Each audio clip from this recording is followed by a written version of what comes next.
Well, when you answer this question, who is responsible for climate change? Of course, everyone is responsible. Well, the answer seems to be simple.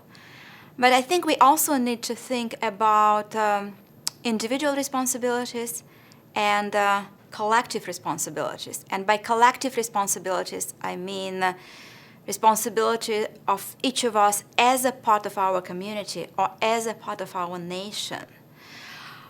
When I think of my individual responsibility of climate change, I also see myself as an individual living in the United States. And as an individual living in the United States, I am responsible for about 25% of carbon emissions in the world versus someone who is living in India and is probably individually is responsible for only a very tiny fraction of the percent of carbon emissions.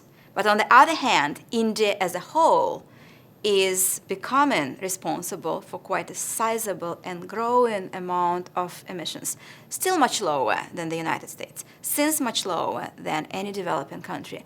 But because the population is more than 1 billion, the collective responsibility is becoming much larger than the individual responsibility. So how we can balance individual responsibility towards responsibility as a part of a group of people?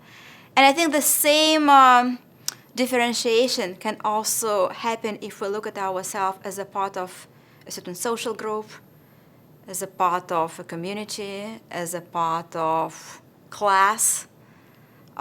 Different groups of people are responsible for different amounts of emissions. Perhaps the simplest way to look at it in terms of our carbon footprint. If I try to calculate my carbon footprint today, just because of the way how I live, even if I don't want necessarily to live the way, I live as if I have about 3 planets, while someone living in sub-Saharan Africa is living only in a very tiny fraction of the planet. So the question of environmental responsibilities is really very much linked to the question of equity.